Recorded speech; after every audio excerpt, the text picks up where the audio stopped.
one down. It was in this moment that I learned how to be boring.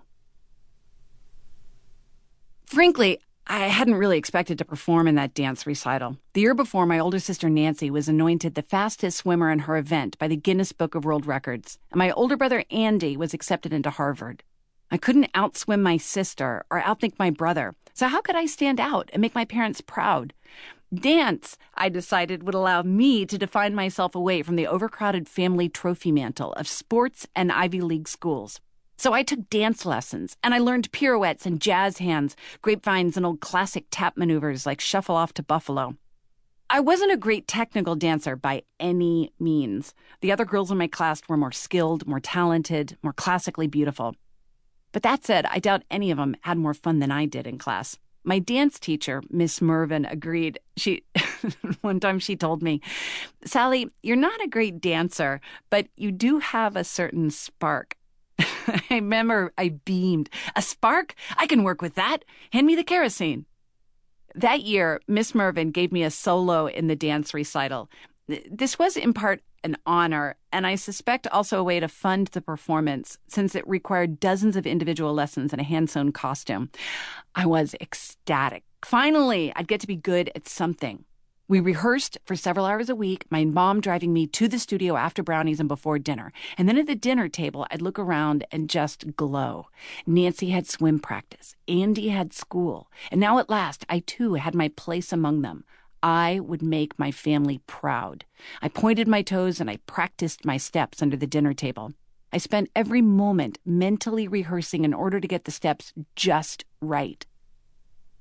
But the steps just felt so painstakingly intricate. And secretly, I would have preferred a simpler routine so I could enjoy the dancing instead of the counting out the choreography.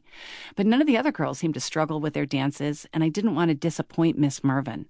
At last came opening night. My costume was finished. It was a confection of itchy and highly flammable nylon, bedazzled with sequins, held up by tight elastic straps.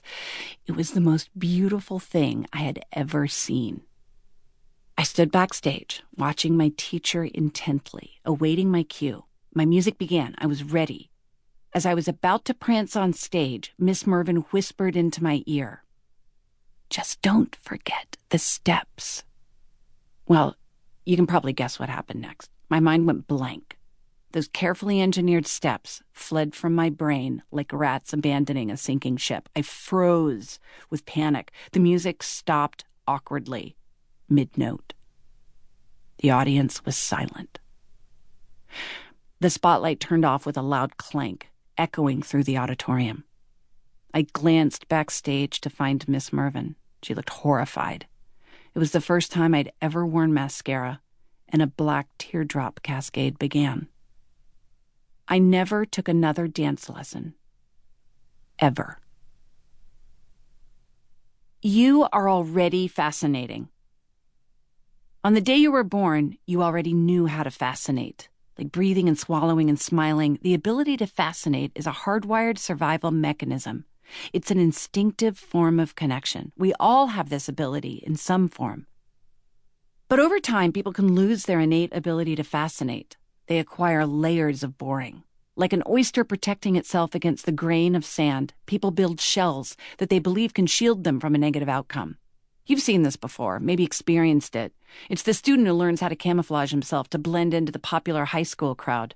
The employee who waters down his ideas in order to shield himself from criticism. The new entrepreneur who tries to run her business just like everyone else and ends up with a Me Too product. In any pressured environment, it can be easier to stay in the background. Unnoticed seems easier than unworthy. Hiding works for a while, but it always backfires. You will never be your most successful when evaluated according to criteria that don't allow you to stand out. There's a certain puritanical goodness to avoiding attention. It's almost like a moral cleanliness. Like organized closets, modest hemlines. It's beyond reproach in a nobody gets fired for buying IBM kind of way. Across geographic borders and cultural boundaries, attention attracts danger, while anonymity can be seen as a virtue. When the stakes rise, so does perceived danger. Just as chameleons rush to hide by changing colors to match their surroundings, people want to hide too. In a sense,